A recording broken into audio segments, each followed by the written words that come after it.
Black like me. Black like me. Black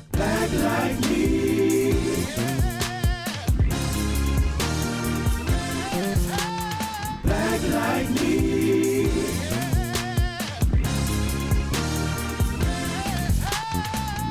You're listening to Black Like Me with Dr. Alex G., a podcast that invites you to experience the world through the perspective of one black man, one conversation, one story, or even one rant at a time. Here's Dr. G.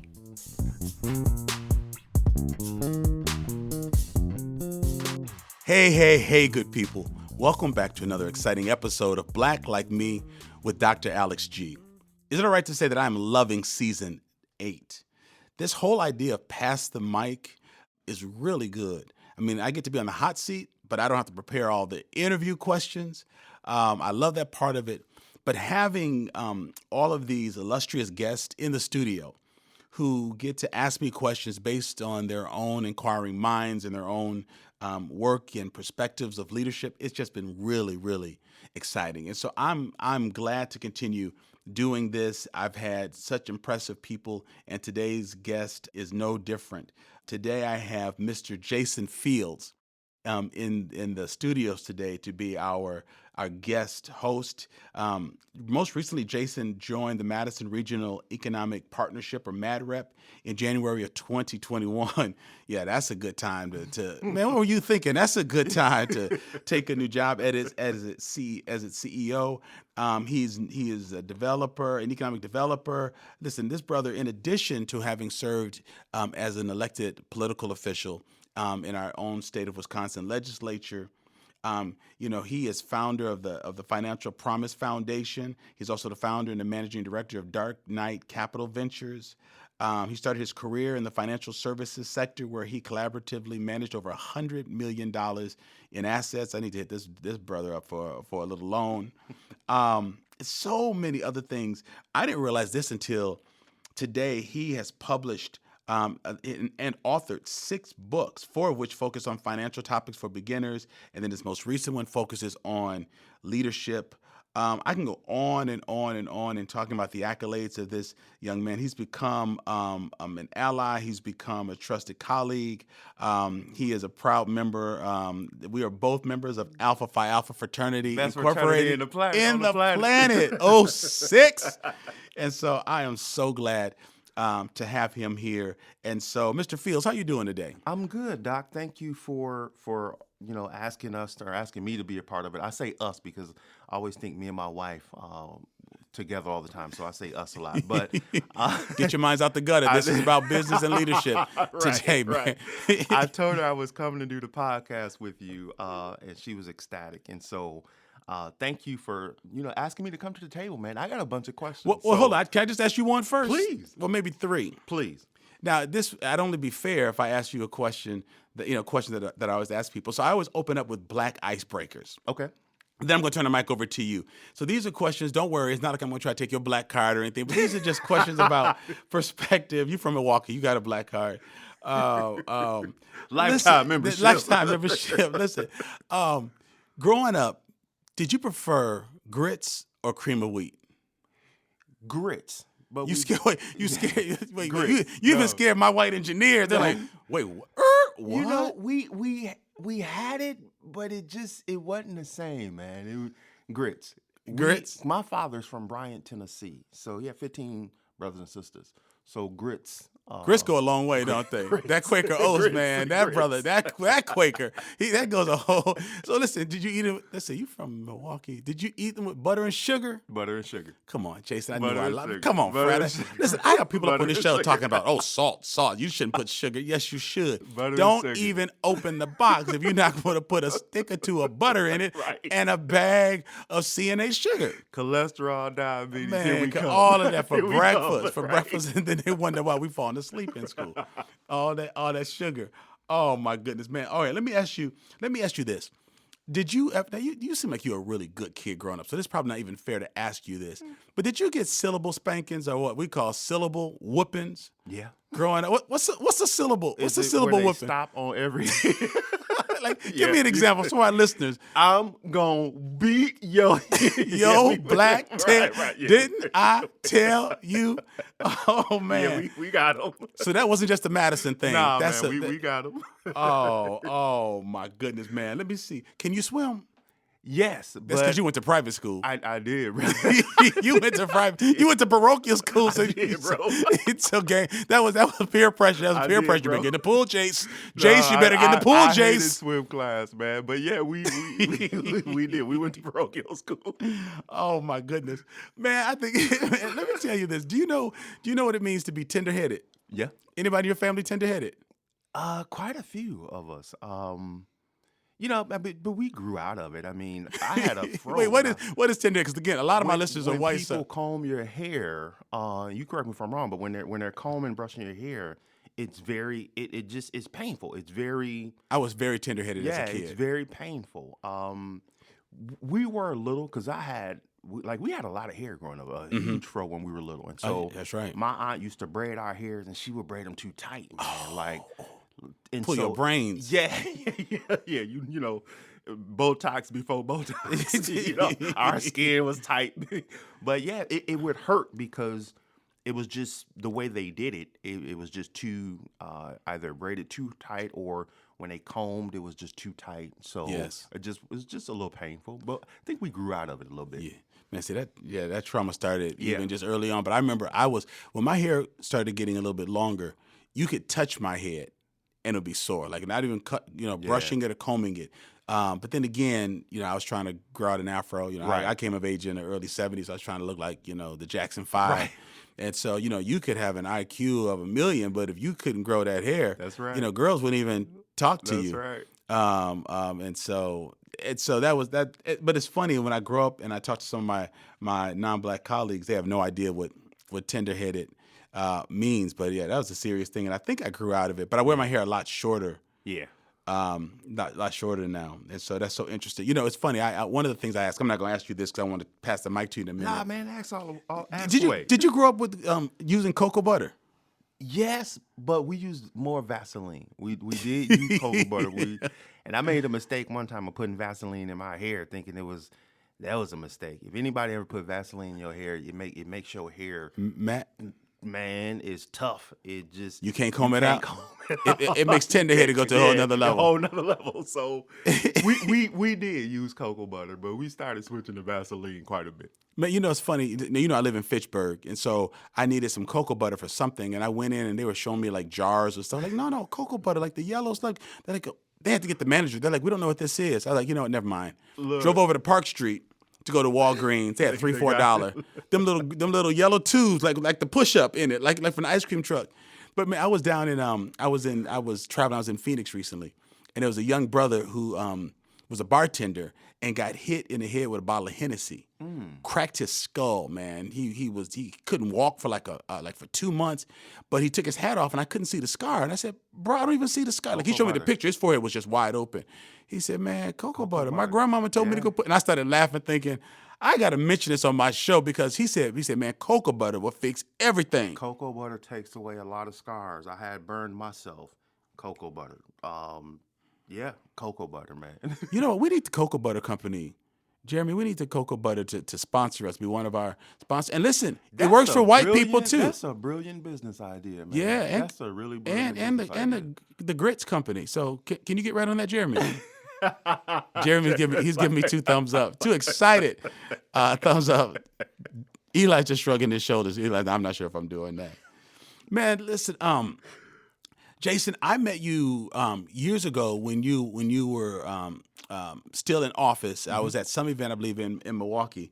But I reconnected with you because when you took the job as CEO of MadRep, people said, you got to get to know Mr. Fields. You got to go get to know Mr. Fields. And I said, I've met him before, but just sort of in passing. But I want to connect him because, one, I like inviting new people to town, particularly, new African-American influencers. But when we connected, we didn't even know each other well. We found out we were fraternity brothers. But I think I wrote you right away saying, I needed a quote for this Center for Black Excellence and Culture. And man, you wrote it like you've been knowing me for years. You just jumped right in saying, bro, whatever you need, I'm here for you. And so I like the fact that you hit the ground running but you also knew the importance of connecting with your peers, and so I've just enjoyed getting to know you and your wife Tasha. You know, we've done some stuff at Concerts on the Square, and we connected in other places in other ways. And so, but because of your interest in leadership, you're working on a graduate degree, focusing on leadership. I just thought your questions from your perspective to me about leadership, that give me a chance to articulate that so it's captured, it's recorded, for my staff, for myself, for my child or my grandchildren, just to know what I thought about leadership and how I felt about leadership. So, man, I'm passing the mic to you for like the next 35 minutes so that you can put me on the hot seat, or really just ask me questions that you'd just like to hear me discuss pertaining to leadership through my own experiences or my own perspective, man. So I'd like to pass the mic to you and welcome Mr. Jason Fields as our guest host today. Well, thank you. You guys, when you get larger than life, y'all gonna have to have an applause machine where you press the button. right. No, you know what? Yes, sir. He's already figured out a way to edit that in. So that was, Jeremy, that was a great applause sound effect. Thank you.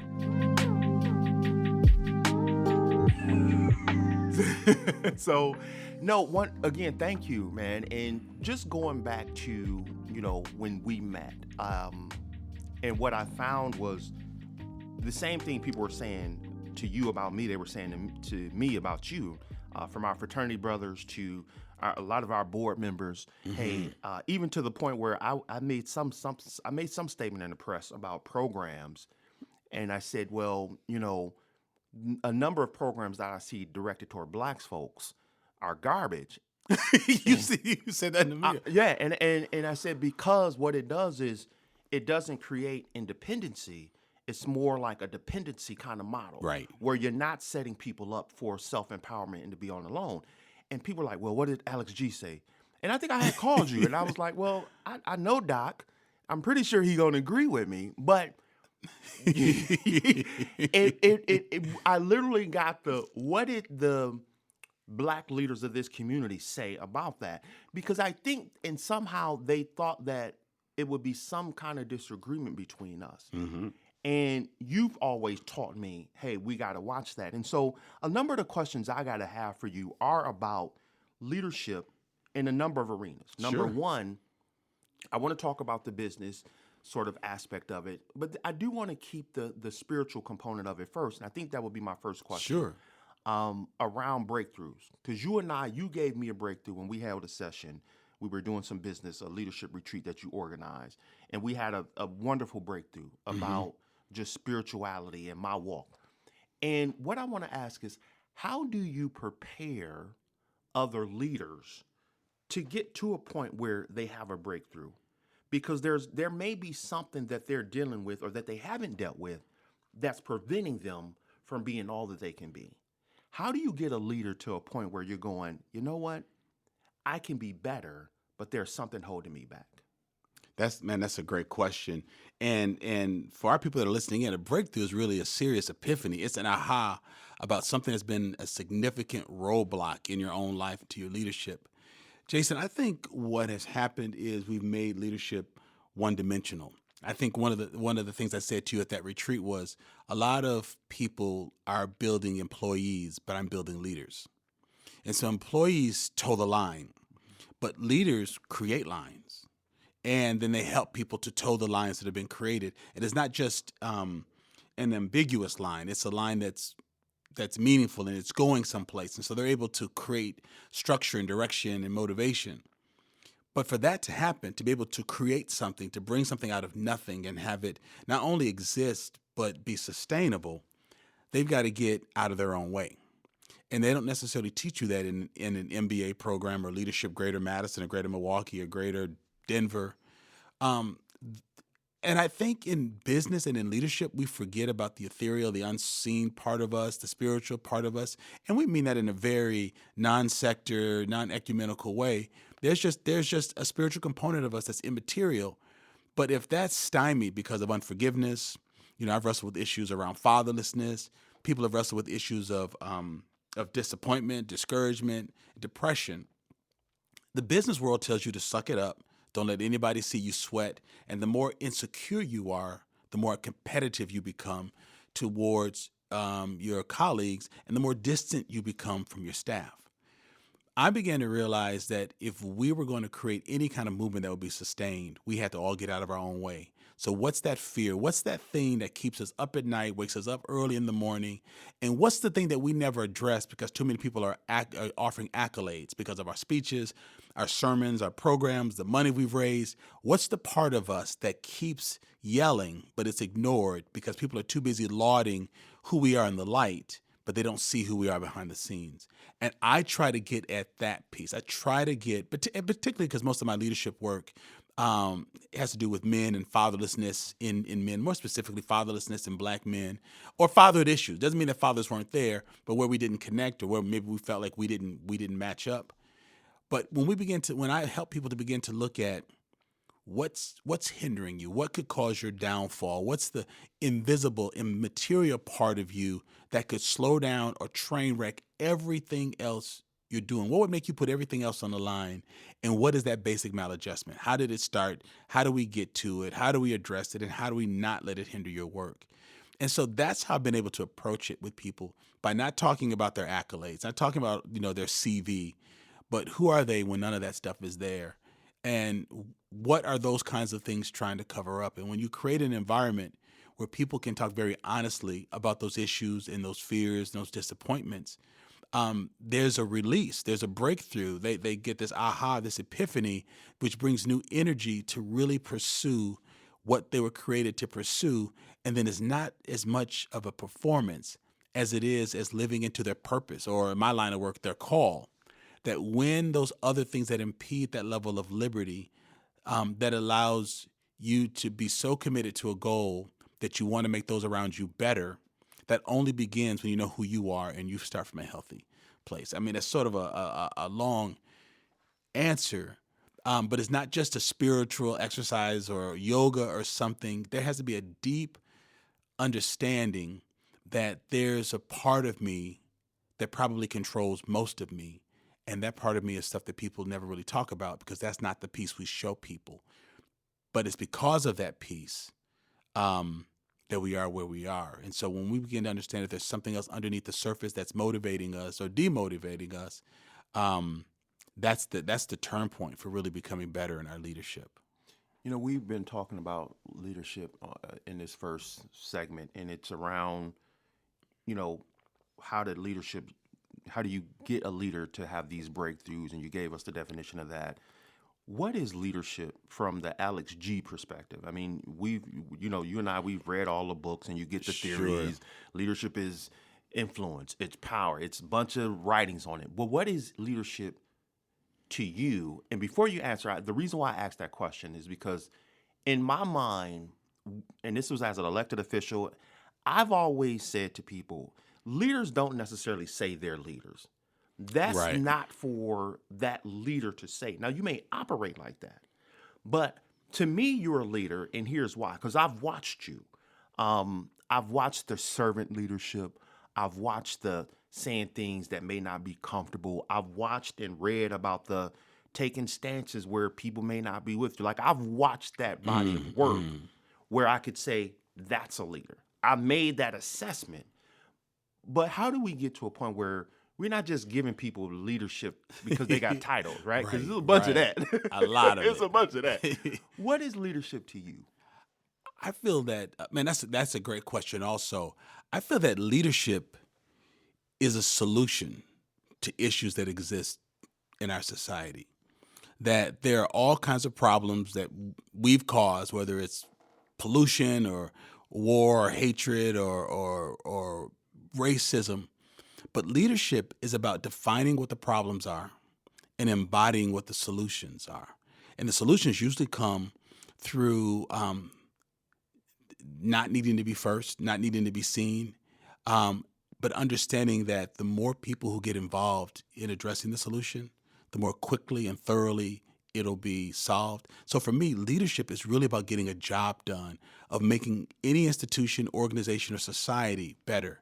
Leaders should be solving problems, not creating them. And part of what we see in our society, which is why I think that there's such a distrust for leadership, is that many of us cause problems. We steal, we cheat, We say one thing on the camera and then another thing away from the mic, and we're creating problems. But you ask the average person about the average leader, they can name 6 things they've done wrong, but can't name one thing that they've done to alleviate problems, to fix problems.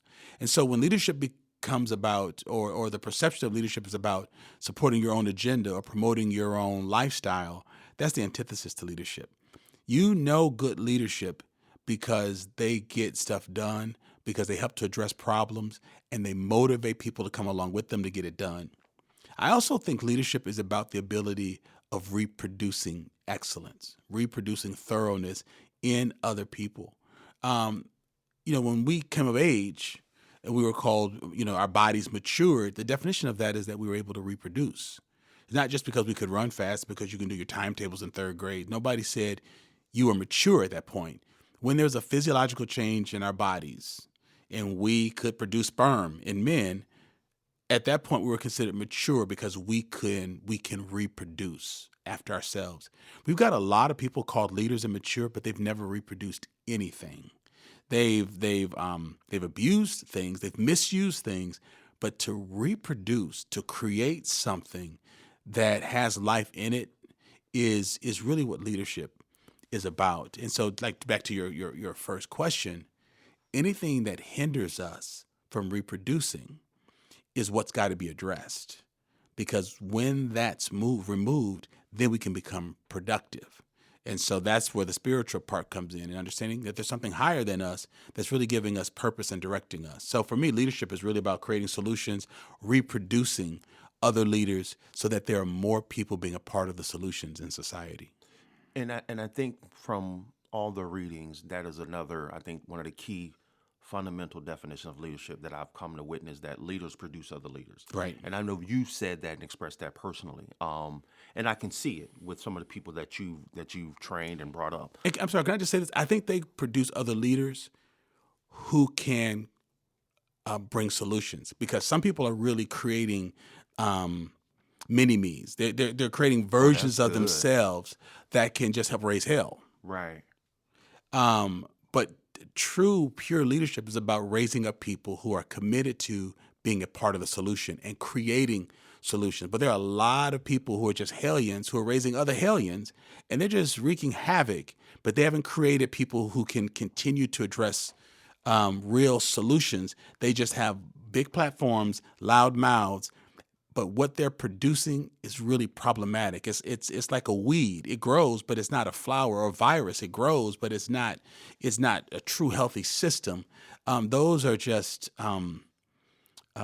it's like a fungus or something that's growing. And so leaders have got to produce people that are committed to creating solutions. As you're saying that, I'm thinking about, in politics, there's always the criticism, it's a lack of leaders, whether it be, or in regions, Milwaukee, there's a lack of leaders. Is there a lack of leadership in the Black church? From your view? Yeah, man, you brought Mr. Big Time to the mic. Shoot. I got 3 more of those Come coming. on. Okay, I would say that there's a lack of leadership everywhere. Okay. But yes, I would have to answer. I think so. Yes, I think I could say that in the church, and that has nothing to do with preaching style, Right. or even What's the difference, politics. right? Because I think what's the difference? Because I think we think from the outside, not watching the pulpit. Sure. We see the preaching. To us, that's the leader. That's the leader, right? We applaud that. But what for you, based on your definition, people who solve problems? How do we get to more of that and not the hellions? I think leaders have to understand that there is a level of accountability to their constituents, to themselves, to some power higher than them. For me, it's to God. The sense that I've got some accountability means that I can't just screw over people. When I think about some of the earliest examples of Black church leadership in the United States during slavery, it wasn't about, turn around 3 times, touch your neighbor, come and throw a dollar bill up on the stage while the preacher is preaching. Those people got up and preached hope, because those folks had just had their babies sold out of their arms. Their wives were raped right in front of them. Their sons were raped right in front of them. there was terrorism going on every day on those plantations. And the preaching was really about having a sense of hope and a belief in a hereafter. And they had words that were laced with power, and people responded, but they were teaching people how to survive. Those people would endure those things, come on us at a secret prayer service, and then go back and work those fields for 6 days and not lose their minds, build surrogate family, and keep on going so that you and I have the opportunities we do today. I think people looked at what they did and enjoyed the power that they had over the people, or the influence, I should say, they had over the people. So they chose the rhetoric and the platform, but didn't know that their words of those other preachers had been laced with words and with power that helped those people to live. So I think that message that helped people to live moved to one that just excited people. And so the leadership at some point became about other things other than just how do you survive in the moment? How do you build integrity in your pain? And how do you teach others from your own brokenness? That's what they taught. Somehow it morphed into, what do you get? What do you save? What do you drive? What do you float? What do you fly in? What do you wear? What's on your fingers? What's around your neck? And how God can help you become somebody better, somebody stronger. Became how to influence people and win friends and all that kind of positive mental attitude stuff. And then I think those kinds of things brought in dollars. And so any form of leadership that is co-opted becomes very, very dangerous. What do you mean by co-opted? When the leadership is not about empowering the people, but it's about getting from the people. Like when I stand in front of my congregation, when pastors or organizational leaders who really care about their organizations, they care about their people. They don't look at them thinking, how do you benefit me? The whole purpose of a leader is to look at those that they're influencing and say, how do I serve you? How do I make you better? How do I make you interdependent? How do I make you confident in your thoughts? How do I give you room to succeed? One of my friends is Marsha Anderson. She's married to Amos, one of our fraternity brothers, and she is the first 2-star general in U.S. Army history. And she said to a group of our African American Leadership Institute, she said she had a really good mentor as a white man. And he said, tell you what, General, if you succeed, I'm going to let you take all the credit. If you fail, I'm going to take all the heat because I'm going to assume I didn't explain the situation to you well enough. Either way we go, I need you to have the space to succeed. So if it works, you the general. And if it doesn't, somehow I didn't help you to fully understand what the goals were, what the parameters were, what was within your control. That's a leader. And that kind of leader makes leaders because he gave her room to succeed if it went well and bounce back and succeed in the future if it didn't. He cared more about her success because that's how you perpetuate the strength of the U.S. Army, by giving leaders room to grow. Anything that subverts that is not leadership. It's manipulative. It's pimp-ish. But that's an example of how leaders create room for people to make their mistakes, to make them soon, to make them often, so that they can be more sustained in their leadership. And we need more people to see leadership that way. How do you take the heat if those who follow you fail? And how do you get out the way and let them have all the honor when they've done something really well? But to do that, you've got to be secure, because you can't want the limelight and want others to have it too. Speaking of that, the limelight, and when we're talking about leadership, is leadership lonely? And let me preface that by not just lonely, but most people on the outside, they look at leadership and all they see is the glamour, the glitz, the power, the influence, the money. What's the real stuff that they don't see? Everything. Is leadership lonely? Hell yes. Hell yeah. It is, because a true leader is always walking in introspection. Did I handle that right? Did I hire the right person? Did I hire the wrong person? Did I fire the right person? Did I fire the wrong person? Did I make that right decision on the board? Did I represent this opportunity to my staff and to my donors well? There are all of these questions that you're constantly answering and asking. And then you have all the people that are in the cheap seats. You should do this, and they don't ever listen. And if this was my job, and I got friends who say, well, you run your own business and you're not accountable to anybody. But if nobody else is in the office and somebody gets sick in the office, guess who's got to get a mop and clean it up? I've had to do that kind of stuff. Who's got to run and take care of fires when no one else is around? A lot of times that those are leaders, and so it is very lonely. Not because people don't understand the pressures, people don't understand the successes, and they don't understand the cost of weighing those two things. Like you and I are both in the nonprofit world. We can get a notice right now on our phones that we, through our efforts, have raised $2 million today. We can celebrate.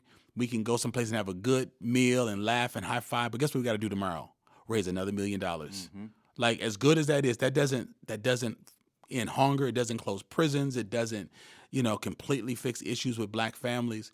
And so with leadership, it's lonely because people want to ride the high of today forever. We got about 8 or 9 hours, maybe to the end of the week, to celebrate that great breakthrough. The next week, we got to do it all over again. And if we don't get it, we've got to live with, should I have taken the lead on that? Did we ask the right organization? Did I talk too much? Was it too little? Did we get the proposal in too late? And then that preoccupation of wanting that to do well and go well is mixed with the fact that then it hinders time for social life and time for getting to the gym. We got to really fight to make those things happen. So I think when the pressure comes, and then we add to it that both of us as Black brothers, as Black men, that many times we're the first. You're the first Black person to be in your role. I'm creating some stuff that has never been created in the state of Wisconsin. So when we continue in this day and age, 2023, still the first, still the only. People know our names at Rotary because there's like 3 of us. We go places like, how do they remember my name? Oh, that's right, I'm Black. All of those pressures collide on us to make leadership very, very lonely. And we're constantly trying to shift what the markers of success are. Is it my salary? Is it my outcome? Is it the productivity of my program? Is it the healthiness of my staff? And if I have all of that, but I have a jacked up marriage because I'm so busy raising money that I haven't spent time with my wife or my child, am I successful? And if I take time off to focus on family, am I less than a success because I'm not at every fundraiser and every cultural event? I think the hard thing about leadership is that it's too much for some and it's not enough for others. And folks who never walked in it are the ones holding up the judges' scores. Even with Dancing with the Stars, you at least think that Lynn and Carrie Ann have danced so they can judge it. But imagine having people that have never danced. They got like 2 backwards left feet scoring you on dancing. That's what we have in leadership. We have people who they can't even lead their own personal budget. And they are trying to criticize us on how we manage millions of dollars. And they're very vocal with that. I think that makes leadership tricky and lonely.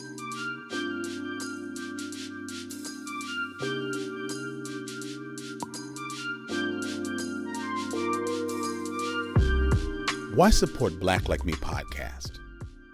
There are very few places where Black activists and innovators can listen to and hear someone so aptly and culturally appropriately voice their concerns and dreams and aspirations and fears and illnesses and cultural commonalities.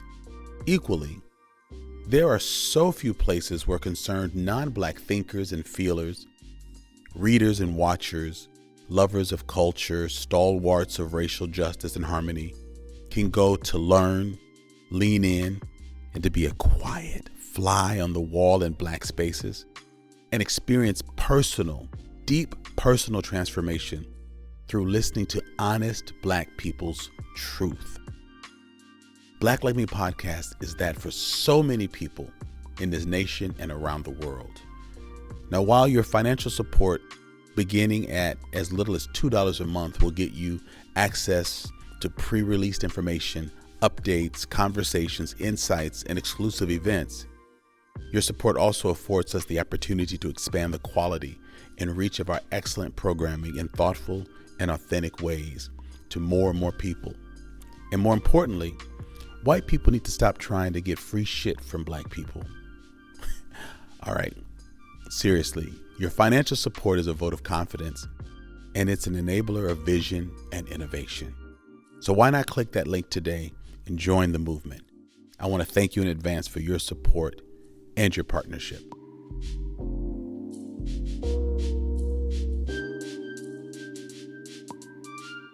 One of the questions I've been waiting to ask you, and I've said this to you before in private conversations, you remind me, you're like Dr. Fuller, a mentor of mine. You're the same guy, regardless of where you're at. Like, you can walk into a room full of black people and a room full of white people, and nothing changes. It's the same conversations, it's the same speech. And being in the worlds that I've been in and around, we call it code switching. Like, you don't code switch. Wherever you go. I appreciate that. And it's always fascinating to me. But how do you get to a level, or how did you get to a level where it appears that, look, this is me. I'm going to say whatever I'm going to say. This is you, take it or leave it. Like, you don't, when we did the Bucks thing, I told people, I said, the difference between Madison and Milwaukee, I said, y'all got to come and see these brothers in Madison. I was referring to you. I'm like, he the same person, man, no matter where we go. And he's saying the same stuff to different audiences. It ain't, nothing is switched, no tone differences. It's the same stuff. How do you get to a point where that's it? It's take it or leave it. Because younger folks, being a younger brother, you get hit with, I can't go in and just say some of the stuff you say, or at least that's the thought process. Sure. Now I'm getting older where look, this is it. Right. You either take it or leave it. But how did you get comfortable just being at that point? Not worried about getting fired. Oh man, that's why you start your own company so that it makes it harder to get fired. Because I got fired once before, my first job out of college, and that sucked. And so I thought I didn't want to do that again. That's a really great question, man. I would say being able to say whatever you want to say does not necessarily come with age. So people who think that as they get older, I think a couple of things have happened. I'm indigenous to this community. I've grown up in it, and I've learned how to disarm white people in Madison. So I have my mantra that I call, acknowledging the room. Oh, I see my third grade teacher over here, Mr. Lilliquist. I see my fourth grade language arts teacher. How you doing, Mrs. Bernard? Oh, that was my music teacher. Hey, Miss Bliss. Did I tell you all that I was a Cub Scout and that I delivered newspapers on the south side of Madison and that I played soccer? And I have a degree from University of Wisconsin-Madison, and my family collective. I start doing all the I do everything except, the national anthem and talk about apple pie. And I say that sincerely because once people understand that I can relate to them, let's just say if I do that here, that I'm a Madisonian, they only can dislike me because I'm honest. Because I'm one of them. I do the things that they want their sons to do. I have done the things, except growing up black, I've done the things that they want their own sons to do. Hadn't gotten in trouble with the police, didn't have any children out of wedlock, never been to the police station other than on a pastoral visit. And so I lead with that so that when I say I'm about to say some things, but it's because I love Madison. I love the University of Wisconsin. I love Wisconsin, but this is what we've got to fix. If they decide to not like it, it's because they don't like the way my sayings have made them feel. But it's not because they distrust me or they think I'm making it up or I'm an outsider. So I try to narrow their excuses for discrediting me by crediting myself. So that's the one thing that I do. The other thing is I try to dance and code switch, and then people only like you because they can manipulate you and use you for their own good. After a while, I ask myself, do I want to be liked or respected? Because if I'm liked, it's because people feel that they can manipulate me. But if I'm respected, it's because people feel they can't manipulate me. So do I want to be liked or respected? The real question is, do I want to be manipulated or not? So being honest allows me just to put things out so that I can tell, well, if you want to roll with me, this is who I am. But if you don't, I certainly understand it. But I think that has really helped me to be honest. Then the other thing, if I can just be completely honest, and this helped me beginning to develop that voice in Madison to be autonomous, I dabbled outside of the traditional funding circles. Yes, you do. I went and made some connections with business leaders in New York, around the country. And these were not black people. They were not white people. A lot of these were Korean American business leaders. They liked the work that we were doing. Many of the folks I met were very sensitive, and not only sensitive, but really were enamored with black culture and black thought and black swag and black creativity and started supporting our work. So it gave me an ability to come and say some things in front of traditional funders because they couldn't mess with my money because I wasn't getting their money. So I could say things because I had that financial autonomy. And that helped me to be bold as well. That piece was really, really important. So I would say the combination of sort of honoring the room and saying, hey, I'm here and I'm Madisonian. But then also say, I'm committed to the solution. So I'm going to say some things, but I'm also going to be part of the solution. But to also be rooted in the Black community so that if people ever try to pick me off, I'm a part of this community and this organization and this faith community, and I'm connected. I'm not scared of Black people. I'm part of the Black community. So I have to keep letting the white community know I'm very comfortable here because I was raised here. But don't get it fooled. I'm not scared of Black people, and I love my Black people, and I respect them. So if you think you're going to try to pit me against Black people, guess what? We talk, and we know what y'all say about us to the other because we tell on y'all. So we know. And then I think the last thing is, Jason, sometimes I just say shit for shot value. So like I met this new business leader. I won't say the genre because he's probably going to be listening to this, but his predecessor is taking this new executive around town to meet people. He wants them to meet Black and brown leaders.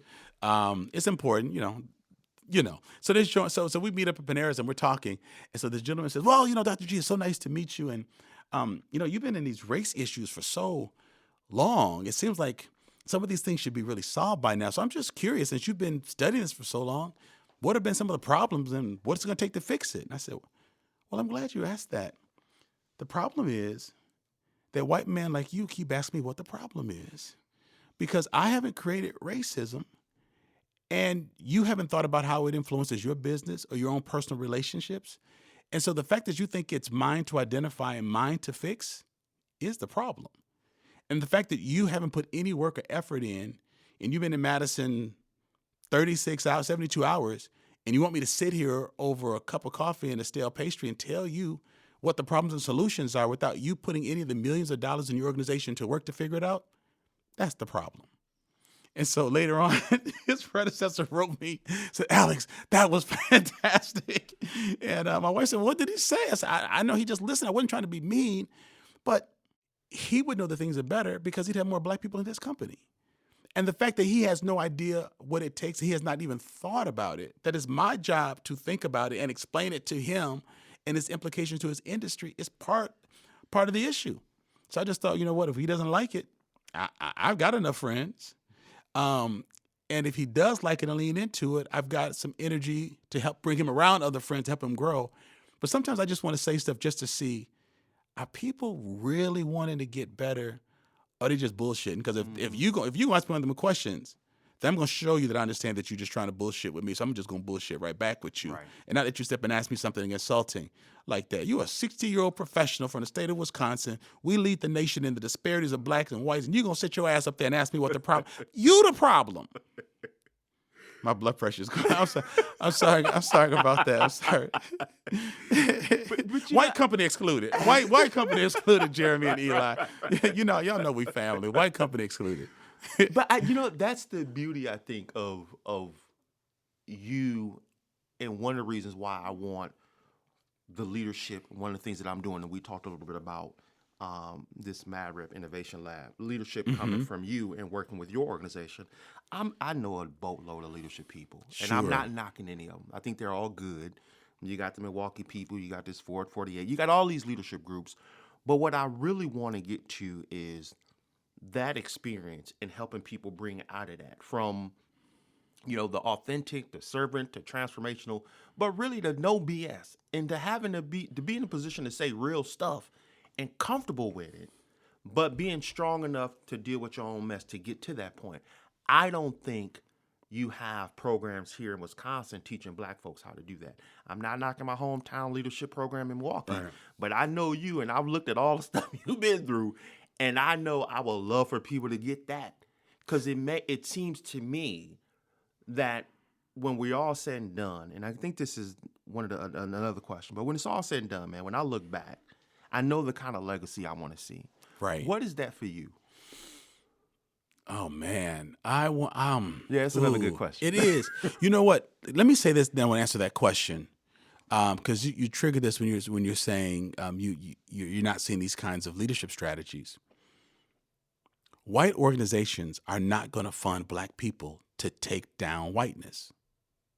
That's Do you think that's a real claim, though? that's a real claim. Okay. That's just like when people say, "I'm trying to work my way out of a job." Come on. Come on, that's your livelihood. Like, do you really want to work so that you get up one day and come to work and the doors are locked? Like, hey, thanks, buddy. We don't need you anymore. Hey, the number 2 that you trained, Right. the one that came from the mailroom and stuff. Guess what? She's your successor. We don't even need you anymore. Bye-bye. No, we're gonna go to the EEOC office or NAACP if it's a white company, and we're gonna say, look, I hate when people say that kind of stuff. So my thing is on the plantations, the white church used to hire black preachers to go around to the plantations and preach, servants, obey your masters. Mm-hmm. They paid for a co-opted gospel. It came from the lips of a black man, but it came from the pockets of a white man. He hired the black people to subvert their own culture in order to line the pockets. It's human nature. I'm not trying to make white people diabolical, but they're in power, and they don't want to not be in power. There are benefits that they get, their children get. They don't want to let go of that. I was at the ER today with my daughter. She's been having these crazy migraines. White woman came in, clearly inebriated. She must have been 65, 70, beautifully, styled hair. I could tell she didn't belong in handcuffs, hadn't been there before. But she was challenging them, saying stuff to them. You're just trying to get your quota. She was saying it very nice. She sat there with her slides on, her legs crossed, and did everything but cuss those police out. And I just thought, she has no fear for her life. She has no fear that she could get clubbed in the forehead. She has no fear. And I'm not saying all police do that. I mean, you understand this. My little brother is a retired police officer. But I just thought the reality that she's having this dialogue with them doesn't care that the whole waiting room can hear. Like, we sit over here with some illness, and my daughter's not feeling well, and she's in there because she's fighting with her partner and call the police. But the stuff she's doing, everything. This is how black people say it: calling them everything but a child of God. Mm-hmm. And never having any fear that this is going to mess up her record. She's going to lose her job. They're going to hit her in the mouth. None of this. Black people, we know you better not sit up in public and talk to a police officer like that. So are people really trying to fund us to take away that level of comfort and power and access to power? Do people really want to relinquish that and think what we think and feel what we feel and dread what we dread, we being black people? No, people don't want that. They'll take the injection, so they'll get full of lips and behinds and stuff, but they don't want to walk with the dread and the fear and the pressure of teaching our children how to come home alive in a highly racialized world. And so do people really want to train black leaders to call that out? Hell no, because people lose their jobs when that happens. And so that's why I think we have money going into bandaging programs but not fixing the issues, because what happens is when you give somebody true access and they have true power and they can say what they really think, they're not going to toe the party line. They're going to say, this is what's wrong. This is what I see. This is what we got to do that's different. Man, when I wrote the Justified Anger article, black people came to me and said, bruh, thank you for speaking truth. White people came to me and said, come on, Alex, you have a house in Fitchburg. You have a doctorate degree. Your mom has a degree from what? Come on, Alex. Has it? Oprah, Michael Jackson, Bruno Mars. Well, no, not Bruno. I'm trying to be funny. They wanted me to shut up. I had more white leaders challenging me than black leaders. But in secret, they asked, are black people jealous of you because you're getting so much attention? But yet it was the white people saying, your funders want you to change your name. We're concerned about you still being angry. People are saying this about you because I had used a platform to speak my own mind. And I didn't just use the platform, I pinned it. This is Madison, Wisconsin. If black people and people of color can read, spell, write, and communicate in a way that's impressive, there's no higher honor that a white person can bestow on us than calling us articulate. So when I wrote a very articulate article to show them that I could communicate my thoughts and my displeasure, it became an affront to the status quo because they thought I was proof that systemic racism did not hold black people back. Look at Alex G., our black poster boy. Well, when the black poster boy started calling out the family skeletons, I was no longer the favorite dark son. I was called angry, and people were challenging me and calling up my friends saying, shouldn't you be funded to do this? We don't think G can complete this. We don't think G can pull this off. So people want to fund certain types of aspirational leadership.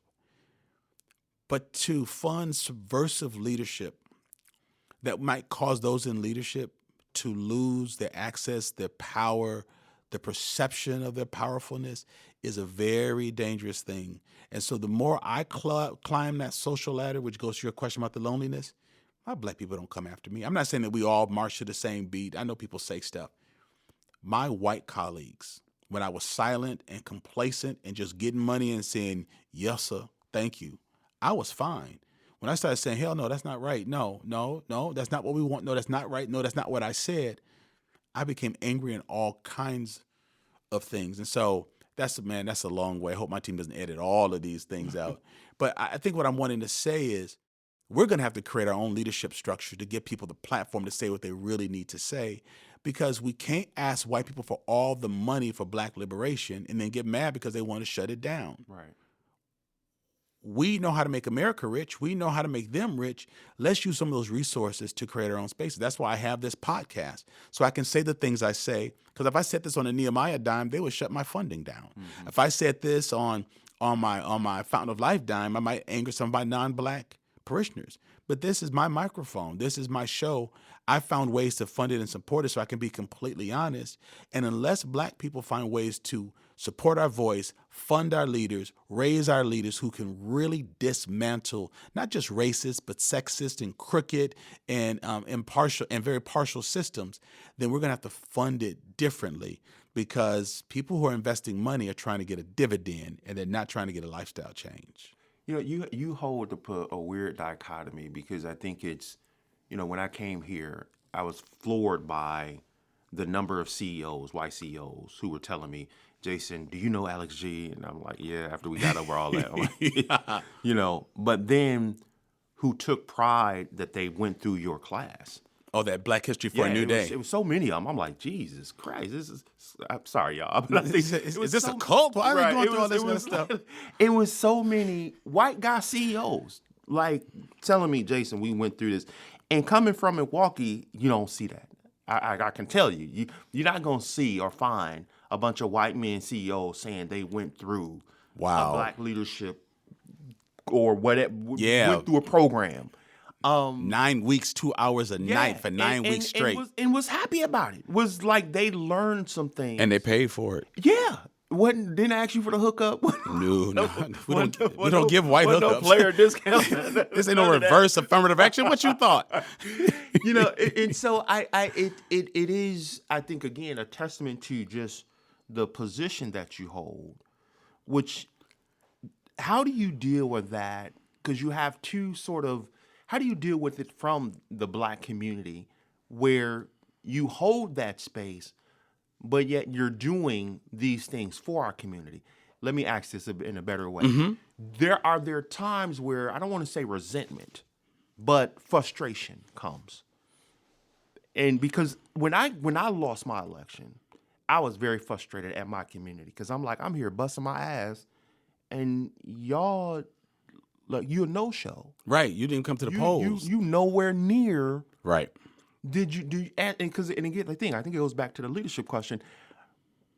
Were there times where you're like, I'm trying to build this first ever cultural center, sure, in the state of Wisconsin? I told you, you doing some stuff that ain't nobody did in Wisconsin, and I know a lot of people. you do. I know a lot of people, man. Were there frustrating moments, man? Oh, yeah. Were there times where you like, I'm done with these people? Oh yeah. Lord, come get your people. Of course. There are stresses that white people put on us, but then, in being honest, and I have to say this because it's my podcast, there are stresses that black people put on black people too.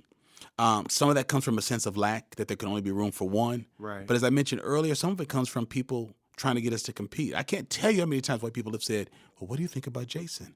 What do you think about this person? What do you think about that person?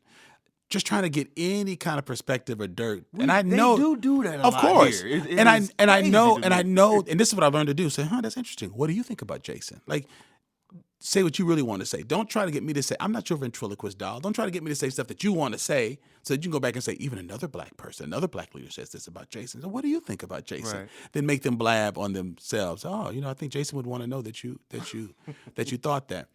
And so certainly there are times I get frustrated, but then I also think I look at the subtext. I look at the background story. What's going on with us? Why is it hard to sometimes? Why is there the perception that we don't follow each other, that we don't lead? And what have we done? Where have we sold out to each other? Where have we sold each other up and down the river? Like, where's this really coming from? So I think that that's a real thing I've got to wrestle with. But I think a piece that really works for me, Jason, is longevity. That like at Nehemiah's 30th anniversary. You're the longest serving pastor. I'm the longest serving pastor in this whole city. Yeah. In this whole city. But man, I had kids who were 9 years old in my after-school Nehemiah program, who's got 2 master's degrees. This man's a professional and running his own business. And, you were there. You got a chance to see these folks. I think I got this word from you, Brother Field. You said, I got receipts. Yep. When you got people in the audience who, when you were 9, you were a role model to them. Oh, yeah, I married them. I visited him in prison. Oh, yeah, I went to see her mother. And a lot of this came out of my pastoral work, that when you get some of these folks that are more vocal with their displeasure, there's other people around that say, he did my mother's funeral, or he did my cousin's funeral when he was shot, and churches wouldn't even let us have a funeral because they were afraid of retaliation shooting. He let us come up in his church where you had plainclothes cops in the congregation because they were afraid that some gang fight was going to break out. When you have history of really loving the people and being there, people consider the source. So when people do try to come at me, somebody's going to say, you know what, you need to stand down. You need to shut up because this is what his organization did for me. This is what happened when I worked there. This is what they did for my family. So I feel having those receipts, as you said, is really, really important. So leadership is not just talking about it, it's doing it, man. It's leaving the legacy. I want my legacy to be that the people I invested in 30 years ago will be the people that folks talk about 30 years from now. That somebody who said Nehemiah was a place I could go as a 9-year-old. I want them to grow like Jamal Eubanks is doing. And so 30 years from now, I want people to be able to say, man, 30 years ago, this is what you said to me. And then I want them to say, well, you know what? I had to, because 30 years before that, 60 years ago, this is what a gentleman named Alex G did for me. So I want people to feel seen, heard, believed in, and not just that they followed my leadership, but they were inspired by my leadership to find their own leadership. I think that that's what true leadership is, that you inspire people to find their own leadership and do it and pursue it and sustain it. That's what's really, really important to me. Not that I have Alex G groupies, but that I have people that are doing things and building things just to find out somehow my work inspired them. And I didn't even know it. I think that leadership ought to run rampant like that, but you got to put in your time to do that. You can't have people chasing you. You got to chase people and support people and love people to have that kind of legacy. But that's the kind of legacy I want, that the people who I served decades ago will train people and inspire people who decades from now will have the same kind of legacy. The next question I want to ask you is, how do you balance this scenario here? Because when we talked, you were like, Jay, we need to start looking at businesses and how do we help start some of these businesses with all the development and growth going on? How do we create a supply chain and start businesses that can do this stuff? And your model with the Cultural Center, having Black folks be a part of it, not just as consumers, but as people who were building it and playing a role in it.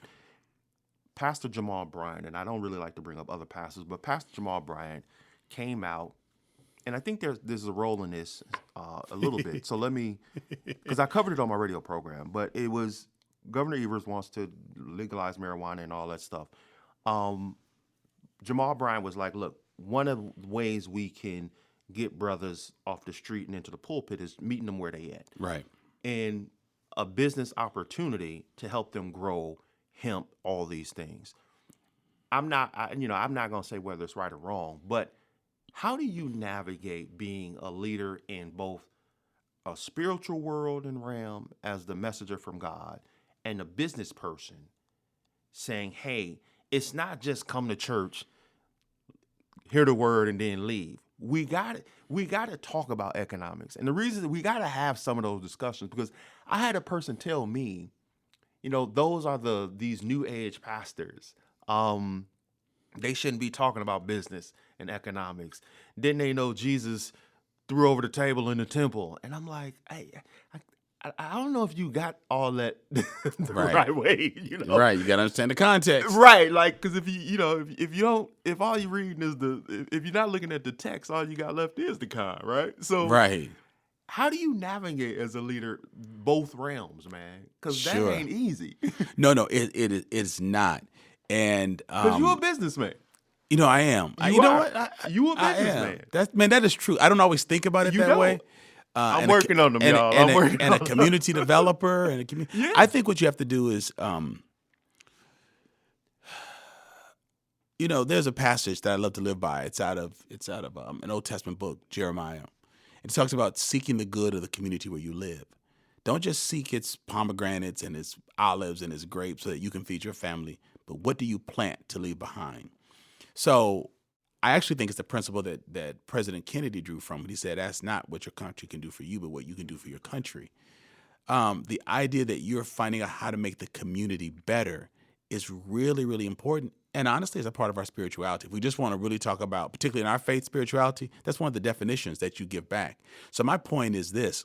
My faith is not, the antithesis of business. My faith inspires me to do that because business is about creating jobs and opportunity and change for people.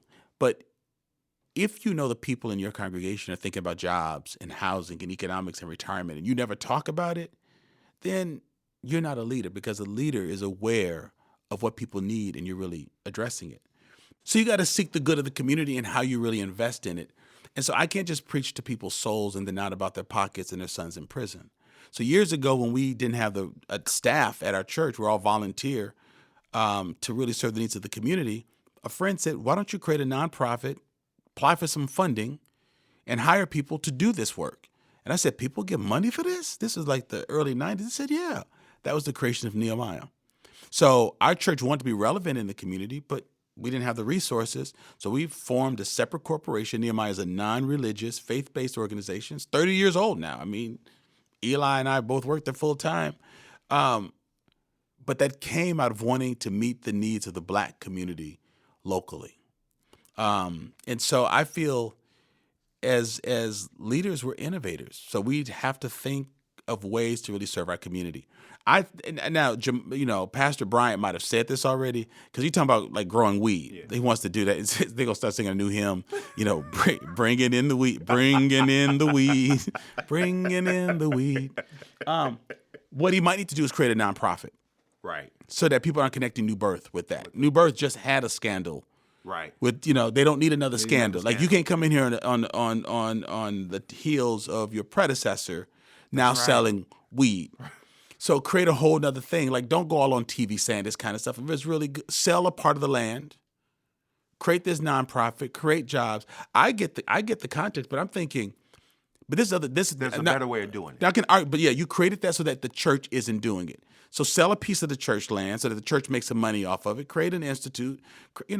When we create our Center for Black Excellence and Culture, the church is going to sell part of this land to the center. Mm-hmm. It takes a businessman to do that. That's going to pay off that's going to do some stuff. You are a businessman. And so he can do those kinds of things. But I think sometimes for shock value, leaders got to be careful because leaders can't tell everybody everything. I agree. Because then you have so many people, talking against it. It makes your parishioners scared. Get a group of business leaders, tell them what you want to do, talk about selling the land. Then it's none of your business what they do. Because then they can build some stuff and create these jobs. But if you can create a weed industry, you can probably also create a painting company, these other kinds of things too. But let me just back up and say, I don't care where we build it. If Black people get involved in a cannabis building, we're going to be looked at negatively. How many millions of our sons, uncles, and fathers have gone to jail because of marijuana possession, and now white people in white coats selling organic hemp so that they can give tax dollars to the state of Colorado for its educational system? People are lauding it. Mm-hmm. But we still got these people in prison, And how many black people are getting a license to start these kinds of businesses? So part of this is, I also think people want to keep us out the business because I think black people will really take over the game. I think black people know how to sell weed, and so I don't think the white weed whackers want us to really be in the business. I'm sounding like a total conspiracy theorist because if we get up in it, we gonna sell some weed. You hear me what I'm saying, Jeremy? We gonna sell some weed. But to the point of thinking economically, then buy up a whole block. Provide senior housing to people, not just in your church, but your community. Create a school, not just for your church, but for your community. Create a cultural center. Create a U.S. Black History. Create things that the community needs. Buy a Burger King and give jobs to people. Don't just, if the people shut down the weed idea, then do something else. Because even if you do weed, ask your average drug dealer, or former drug dealer. I got a couple on my staff, former drug dealers. We did the background check. They didn't go to jail because they were bad businessmen. They went to jail because they were set up. Yeah, that's normally how it happens. Right, but if you're going to have a good drug business, you got to still be a good business person. That's right. You just can't have weed and all of a sudden you're a good person. That's a whole lot of people with weed who got shot. But there are other people who knew how to really run the business. So I just think leaders have got to think outside. That sounds redundant. I believe that leaders must think outside the box, and they've got to keep up with the needs of the people, and that's not just on Sundays from 9 to 10:30, because that's just an hour and a half, 2 hours. It's 168 hours in a week. So what about the other 166 hours where they're dealing with stuff? We have to really meet them where they are. I think this, and this may be the last question, I believe. But, Yes, sir. So I wanted to discernment as a leader. And if you want to be the best leader, I think you may have preached about this a little bit with Saul and the link to God. How important or relevant? Not the necessarily link to God, because I think we all can say how important that is, but the link to discernment, which I've never heard anybody talk about. And maybe in leadership it's emotional IQ, but to me, I think is your discernment is off the charts. If your discernment is not good, right? Right. How, from your view, how vital is discernment? I think discernment, the ability to see what's not apparent to the eye, to hear what people aren't saying, to read between the lines, is really, really important, because people will inundate you with stuff they're saying, like la la la la la la la la la, but sometimes it's what they're not saying that's going to bring them and your organization down. Some people call it mother wit. You got to listen to your gut. I'm trying to listen to that more and more, because what I'm finding is if I get a nudge that something's not right, that a situation is not right, doesn't mean the person's bad, but just something's not really lining up, I'm learning just to lean into that. And the flip of it is, there are folks who are like vice president on my staff, and I met them when they were in the midst of drug dealing, but I saw something that made me really want to connect with them. You fast forward 10, 12 years, they bring hundreds of thousands of dollars into this organization and volunteers and good staff, and have helped me to grow this organization. But nobody else would have given them a job. I got someone else on an ankle bracelet for life.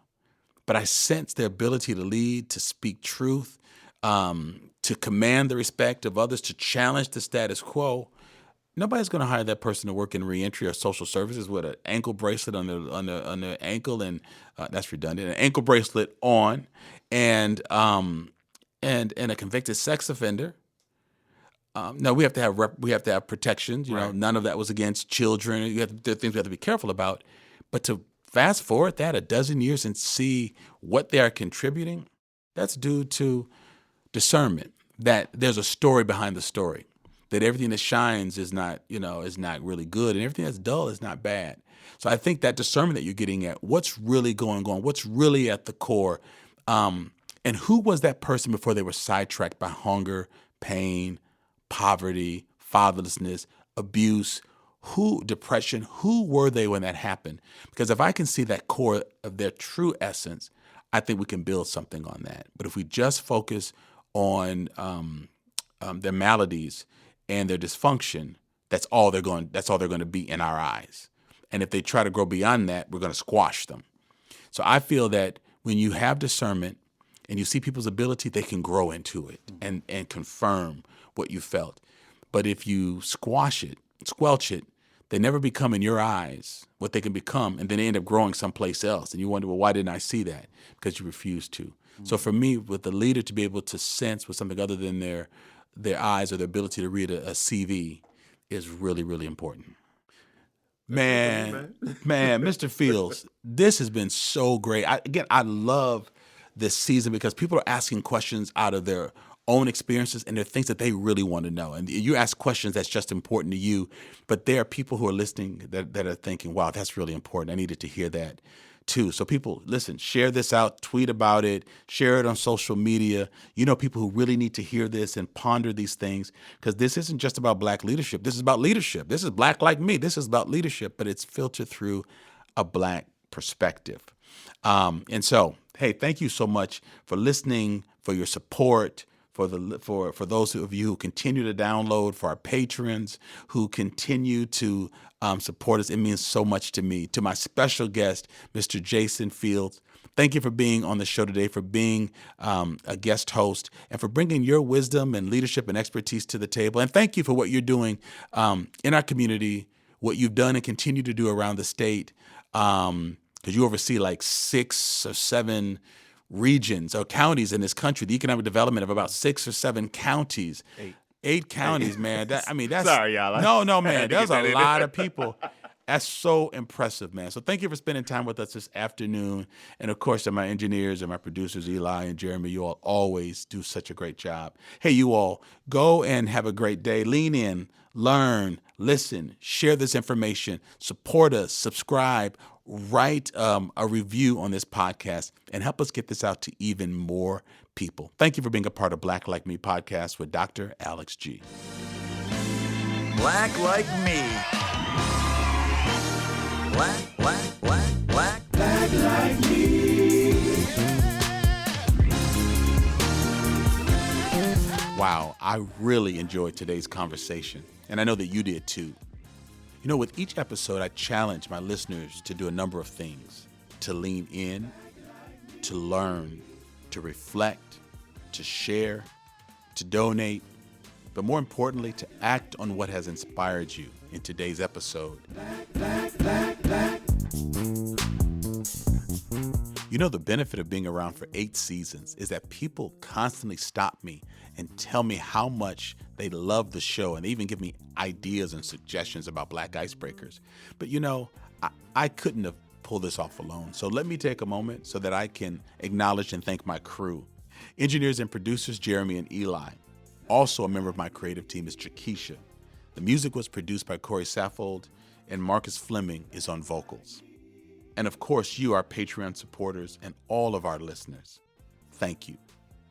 To everyone who listens to this podcast and you decide to share it with someone who needs it, to everyone who listens and then reposts it on your own social media accounts, to everyone who hears something that moves them to act differently, act better, and to everyone who leans in to understand Black life more honestly, thank you. Black like me.